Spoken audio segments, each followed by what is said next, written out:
एक जड़ और एक चेतन। जड़ चेतन दो वस्तु, इसके अलावा तीसरा कुछ दिखता नहीं। तीसरा जो कल्पना करते हैं वो अलग की बात है।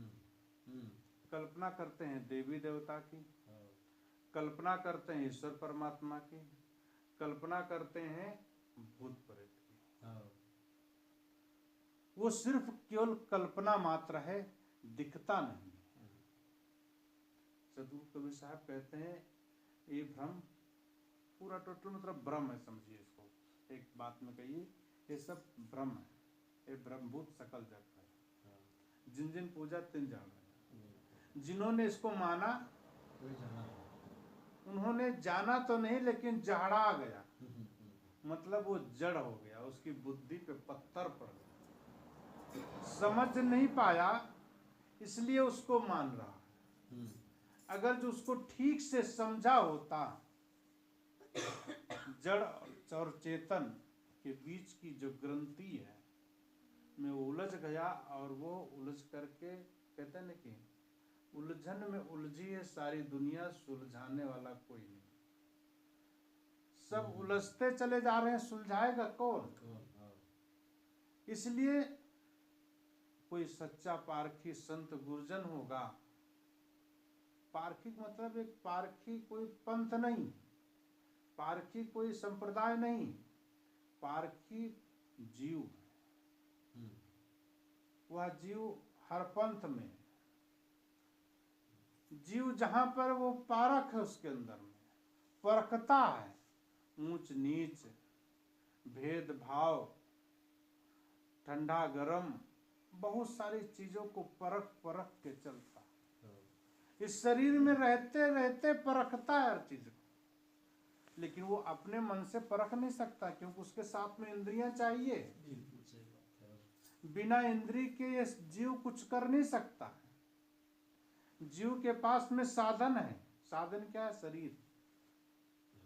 इस शरीर साधन से ही हमारी भक्ति हो सकती है। अब भक्ति करने का ढंग अलग अलग है, भक्ति करने का ढंग अलग अलग है। अपने तरीके से लोग भक्ति करते हैं। कोई संत गुरुजनों की भक्ति करता है, कोई ईश्वर परमात्मा की भक्ति करता है, कोई परिवार की भक्ति करता है, कोई बीड़ी सिगरेट तंबाकू की भक्ति करता है, कोई दारू की भक्ति करता है। सबकी भक्ति है अलग अलग, और सब अपने अपने आप में मगन है।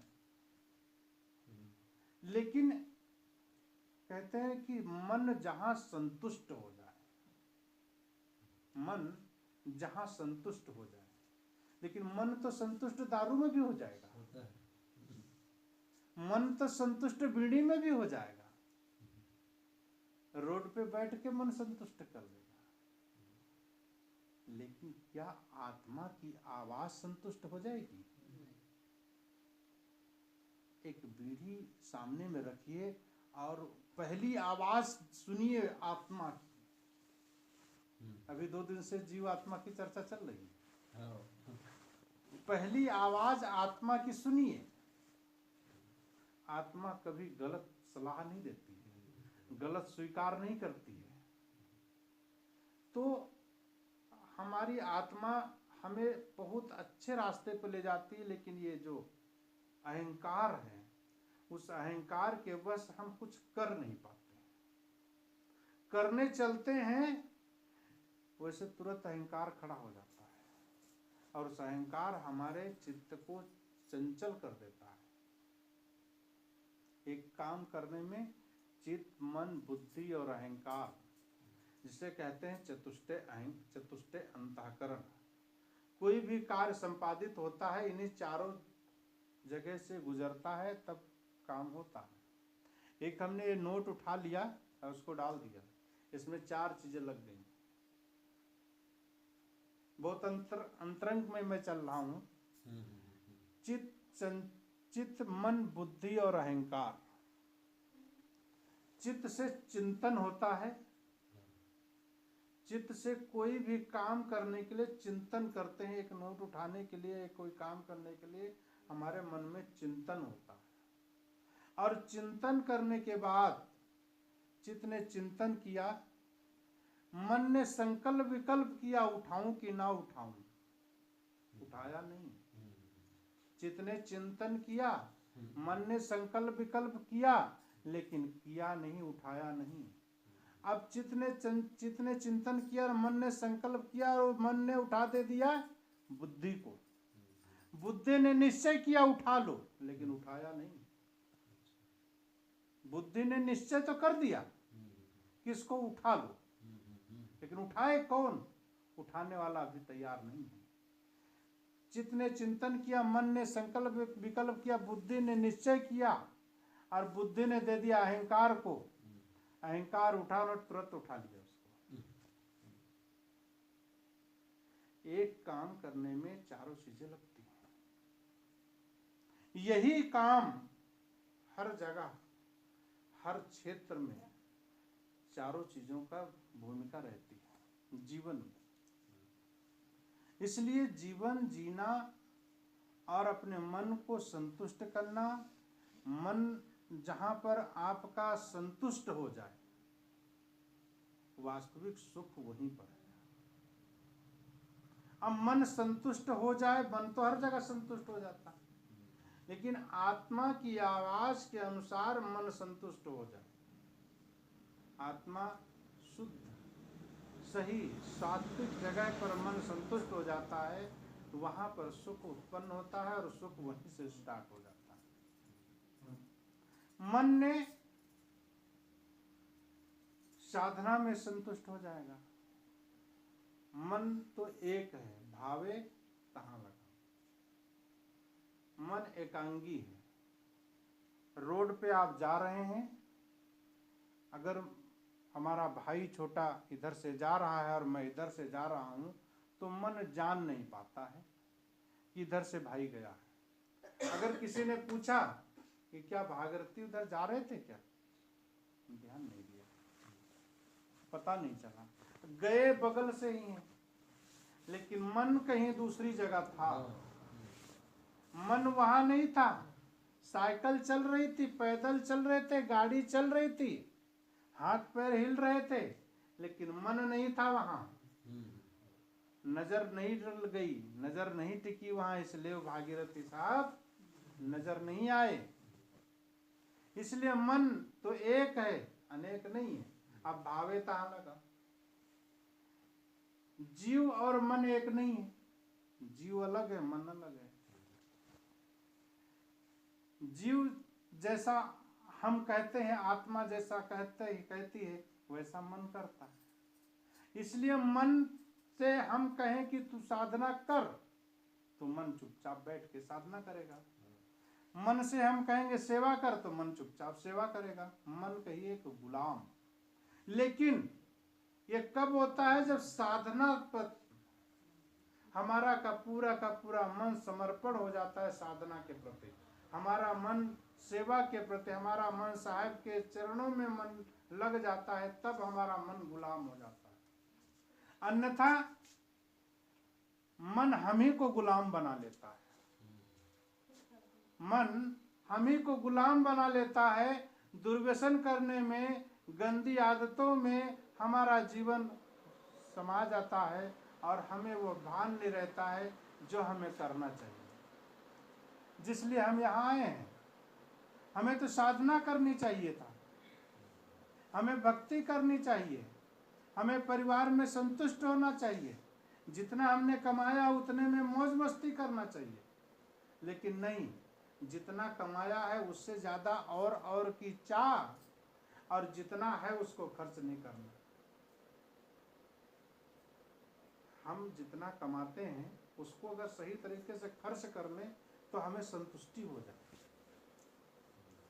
हमारे खेत में 2 कुंटल गेहूं हुआ है, ठीक है, आप अगले साल के लिए 4 कुंटल की तैयारी करें, लेकिन जो 2 कुंटल आपका हुआ उसको ठीक से खा तो लें,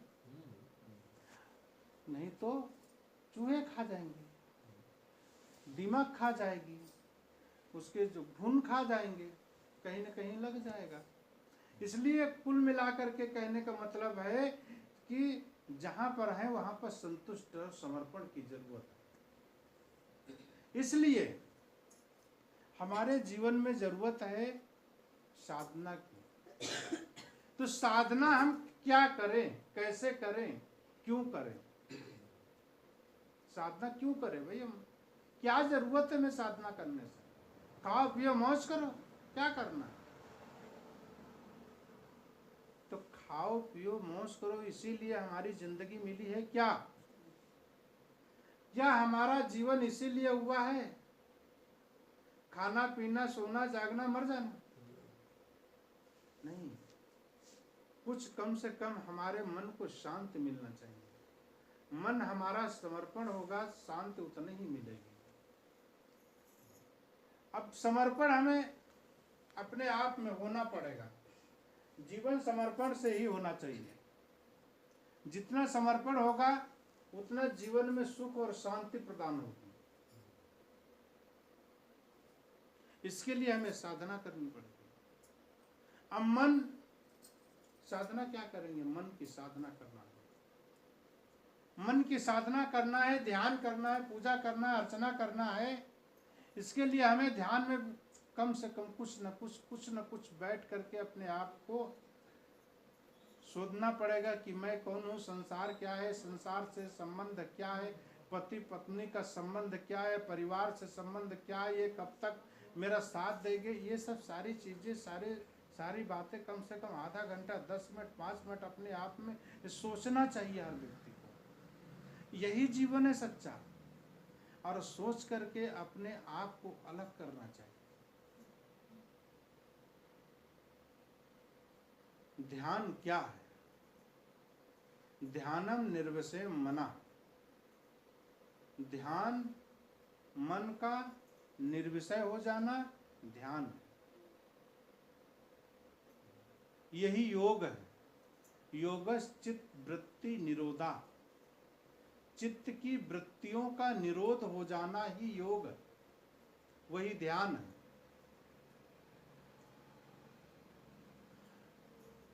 सबसे सरल तरीका बताया गया है कि कहीं न कहीं हम कोई न कोई आलंबन ले और अपने मन को वहां पर टिकाएं। जिस भगवान को आप मानते हैं, जिस चित्र को आप मानते हैं, वो चित्र को सामने रखिए और सामने में रख करके अपने मन को वहां पर टिकाइए। देखिए हमारा मन वहां पर कितनी देर तक टिकता है। और टिकाने के बाद में मन हमारा अब इधर उधर विचलता है और बहकता है, और उधर से फिर खींच करके लाइए और सामने पर रखिए, टिकाइए, रखिए। कदाचित अगर कहीं पर आपका चित्र नहीं मिलता और कहीं पर आप गए हैं और हर समय वो चीज नहीं मिल पाती है, इसके लिए सरल ध्यान संत गुरुजन बताते हैं, अपने श्वास का जो है सिमरन करो। श्वास को देखो। श्वास का सिमरन करने में मतलब उसको गिनने की जरूरत नहीं है कि श्वास कितनी आ रही कितनी जा रही है, उसको गिनने की जरूरत नहीं है। श्वास को हमारे इंगला और पिंगला से श्वास हमारी नाभि तक जा रही है, महसूस करिए आप। ये बातों से बतासे नहीं बनने वाला है। हम बता दें आपके कान सुनने होने वाला नहीं। इसके अभ्यास करने पड़ेगा। हम कर सकते हैं, आप कर सकते हैं, दुनिया कर सकती है, सब कुछ सब कोई कर सकते हैं, लेकिन इसके लिए समय चाहिए, निरंतर निरंतर निरंतर चाहिए, रोज रोज चाहिए। कभी 1 मिनट आपका मन एकाग्र होगा, कभी 2 मिनट होगा, कभी 10 मिनट होगा, कभी 5 मिनट होगा। ऐसे सने सने धीरे धीरे करेंगे तो आपका मन एकाग्र हो जाएगा। और श्वास एक आलंबन है। साहब जी कहते हैं कि श्वास को देखिए आप, नाक से श्वास अंदर गई और वो श्वास कहाँ तक जा रही है और कहाँ से छूते छूते छूते छूते कहाँ तक पहुँच रही है, और वो नाभि से श्वास पुनः फिर ऊपर आती है और फिर बाहर निकलती है। इसी क्रम को देखते रहिए और अपने मन को उस श्वास पे भिड़ा दीजिए। और जरा सा भी मन अगर भटकेगा तो आपको पता चल जाएगा कि तू भटक रहा है। यही श्वास का सिमरन, यही अजपा। इसको जपने की जरूरत नहीं है। सिर्फ उसे देखने की जरूरत है, सिर्फ मन को शांत करने की जरूरत है, सारे आलंबन को तोड़ करके अपने मन को वहां पर लगाने की जरूरत है। और साहब बोलते हैं इससे भी बढ़कर अलग ध्यान है, इससे भी ऊंचाई पर है। श्वास तो एक आलंबन हो गया, श्वास का एक सहारा हो गया, श्वास का भी सहारा नहीं लेना। साहब कहते हैं कि ध्यान में बैठो और मन को निर्विषय हो जाने दो, मन से कुछ भी मत सोचो, कुछ भी मत कल्पना करो, कुछ भी कोई भी कल्पना नाम के चित्र आपके शरीर से आपके मन से ना हो। असली ध्यान हुआ। इसको साहब कहते हैं सरल भाषा में कि फहम आगे फहम पाछे, फहम दाहिने ढेर, फहम पर जो फहम करे फहम सुहे मेर। सदगुरु कबीर साहब बीजक ग्रंथ में साखियों में साखी आती है। साहब फिर कहते हैं कि सहज ध्यान रहो, सहज ध्यान रहो। सहज, कितना सहज हो सके। शरीर को दुखाओ मत, शरीर को तड़पाओ मत, शरीर को व्याकुल मत करो, शरीर को ढीला छोड़ दो और अपने मन पर काम करना चालू कर दो, तो ध्यानम निर्विषय मना, मन निर्विषय हो जाएगा। लेकिन कब? जब व्यवहार की दशा सुधरेगी तब हमारा परमार्थ में मन लगेगा। अगर जो हमारा व्यवहार में, अगर जो किसी से हमसे सुबह से शाम तक किसी से कटुता हुई है, पति पत्नी में लड़ाई हुई है, बहन भाई में लड़ाई हुई है, माँ बाप में लड़ाई हुई है, परिवार पड़ोसियों से लड़ाई हुई है, तो मन ये हमारा वही बातें सोचता है। और जब मन हमारा वही बातें सोचता है, हम ध्यान में बैठेंगे तो वही चंचल मन वही सोचेगा, वही विचार करेगा, वही बार बार वही पलट पलट करके लाके खड़ा करेगा। इसलिए साहब कहते हैं कि व्यवहार को कितना निर्मल बना लो, व्यवहार को कितना सरल बना लो, जो अपने आप को सरल से सरल बन जाए। जितना हम सरल बनेंगे उतना हमारा मन संतुष्ट होगा और मन समर्पण की भावना में जागृत होगा। और जितना मन समर्पण होगा उतना मन हमारा चंचल से दूर हो, चंचलता खत्म हो जाएगी। और चंचल मन के अधम काम, जितना मन चंचल होगा इसके काम अधम से अधम होंगे, मतलब गलत निगाहें होंगी, गलत तरीके से चाल चलन होंगे, गलत तरीके से वाणी भाषा निकलेगी, गलत तरीके से कर्म हो जाएंगे। और गलत कर्म गलत संस्कार बनाएगा, और गलत संस्कार होंगे तो गलत जन्म होगा। जन्म तो आगे की बात हो गई, गलत संस्कार हमारे हो गए वो भी आगे की बात हो गई। गलत कर्म हो जाएंगे तो गलत रिजल्ट आ जाएगा।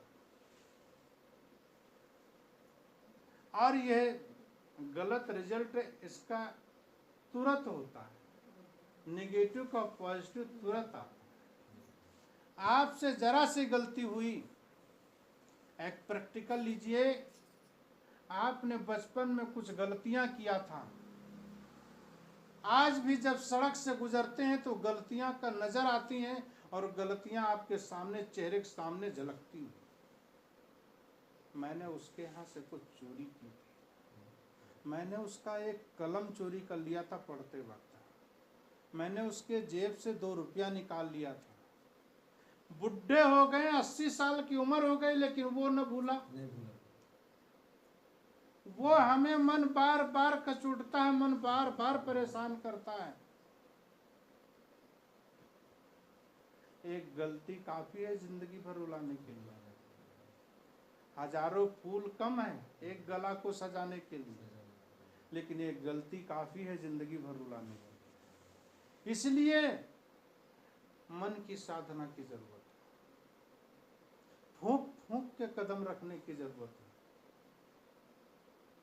ये जरूरत है हमें भक्ति में, यही जरूरत है हमारे व्यवहार की दशा को सुधारने की, यही जरूरत है आत्माओं को पहचानने की, यही जरूरत है जीवों पर दया करने की जरूरत है। ये सब चरितार्थ होना चाहिए हमारे जीवन में। अगर जिस तरीके से लोग भक्ति का स्वांग रचते हैं, जिस तरीके से भक्ति का लोग खिलवाड़ बनाते हैं, नाचते हैं, शराब पी करके बोलते मैं भक्ति कर रहा हूं, लोगों से चंदा लेते हैं गणेश के नाम पर। गणेश का पेट तो स्वयं फूला हुआ, वो अपना पेट भरते हैं दारू पी करके, अंडा गोश्त मछली खा करके। सुबह जब गणेश का विसर्जन करने जाते हैं, 9 दिन 8 दिन 7 दिन भक्ति करते हैं, और 9वें दिन जब वो माता का विसर्जन करने जाते हैं, गणेश का विसर्जन करने जाते हैं, शराब पी करके जाते हैं। ये भक्ति है। इस भक्ति से तो कोई राम ही बचाए उनको। ऐसी भक्ति करने से हमारा जीवन का कल्याण नहीं होगा। हमने जिससे 10 रुपया लिया, उसने तो अपने गाढ़ी कमाई से हमें 10 रुपया दे दिया। अब हमारा फर्ज बनता है, ये 10 रुपये, ये 50 रुपये हमको आपने दिया है, अब इस 50 रुपये का हम क्या करें। ये हमें चादर मिली है, अभी यहाँ पर किसी ने दिया है, इसको हमारी सार्थकता है, अगर जो हमें दिया गया है तो हम इस पर काम करें, हम इसको पहन करके हम भजन करें। आज इसकी सार्थकता हो गई, जिस किसी ने दिया होगा। आज मैं यहाँ पर बैठ करके हम भक्ति कर रहे हैं, सत्संग सुना रहे हैं, इससे सुन करके जीवों का कल्याण हो रहा है। जिस किसी ने दिया उसको तो बहुत बहुत धन्यवाद हो रहा है, ये सही सार्थक है। अब कल क्या हो इसका कोई भरोसा नहीं, लेकिन उसका काम हो गया। हमें जिसके लिए दिया था हमने वो काम किया। एक शेर शिकारी कर देता है, शेर का शिकार कर देता है। शेर के अंदर से आवाज आती है कि तू तो मांस खा लेना मेरा, लेकिन इस खाल को किसी साधु संत को दे देना, ताकि इस पे बैठ करके वो भजन करेगा, तो हमारा कल्याण हो सकता, मुक्ति हो जाएगी। ये भाव अगर हमारे अंदर में रहेगा। साधु संत कहते हैं कि मरना हमारा किसी ऐसी जगह हो ताकि लोगों का भंडारा हो जाए, चिड़ियों का भंडारा हो जाए। मरना भला विदेश में है, तो वहां पर ऐसी भावना, शायद कहते जैसी जिसकी भावना हो उस हिसाब से अगर जीवन जिए तो हमें शुद्ध और सही मन हर तरीके से हो सकता है और लग सकता है। लेकिन होता क्या है इसके विपरीत। गांव में रहते हैं, अपना तो सोचते नहीं, दूसरा का बिगाड़ने का सोचते हैं। अपना तो बनाते नहीं, दूसरों का बिगाड़ने का सोचते हैं। अपना कम से कम सही सोच लो। अगर जो हम अपना सोचेंगे तो हमारे पास में अपने सोचने के अलावा किसी दूसरे के लिए टाइम ही नहीं है। हम आपके बारे में सोचे क्या, क्योंकि मेरे पास टाइम ही नहीं, मैं अपना ही सोच रहा हूं। अपनी भक्ति करो, अपनी साधना करो, अपना गुरु का पाठ करो, संध्या पाठ करो, भजन करो, इसके अलावा कहाँ फुर्सत है। अब प्रपंच करना है तो फुर्सत ही फुर्सत है। इसलिए प्रपंच ना करके आप प्रवचन सुने, भजन करें, भजन सुने। एक विगाड़ानंद थे, उनका नाम लोगों ने विगाड़ानंद रख दिया था। गांव के मुखिया और बहुत अच्छे व्यक्ति, सज्जन थे, लेकिन सज्जनता उनके अंदर इतनी थी कि वो कभी किसी के साथ में अच्छाई नहीं करते थे। जहां बैठते थे वहां कुछ न कुछ ऐसी बात बोल देते थे ताकि उसको लग जाए, या तो उसकी बदनामी हो जाए या कुछ ऐसा काम। एक बार बैठे थे लड़की वाले देखने के लिए, लड़के की तरफ आए रहे थे देखने के लिए शादी जोड़ने के। बोले अमुक वो बाबा हैं, उनको मत बुलाना, नहीं तो वो आ जाएंगे तो कुछ ना कुछ बिगाड़ देंगे। बोले नहीं नहीं कुछ नहीं, कोई बात नहीं है, बड़े बूढ़े हैं, उनको बुला लो, अगर नहीं बुलाओगे तो बाद में फिर आएंगे या बाद में कुछ गड़बड़ कर देंगे, इसलिए उनको आ जाएंगे और उनको 150 रुपए दे देना, चुपचाप हो जाएंगे, बैठ जाएंगे। बुला लिया गया और बुला करके उनको 150 रुपए भी दे दिया, मिठाई भी दे दिया, खाना पानी भी दे दिया, आराम से चुपचाप बैठे हैं। लड़के से बोले ठीक है इनको दे दो, आशीर्वाद ले लो।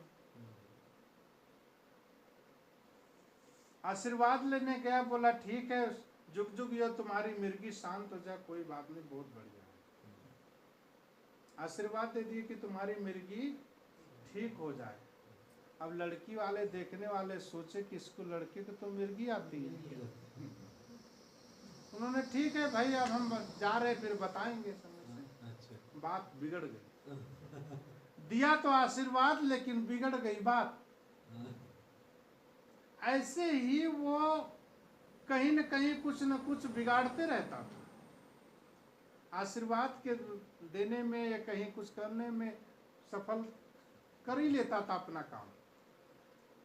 चलते चलते पूरा का पूरा जीवन यहीं पर व्यतीत कर दिया, दूसरों का सिर्फ काम बिगाड़ने में, इसलिए उसको लोग बिगाड़ानंद कहा करते थे।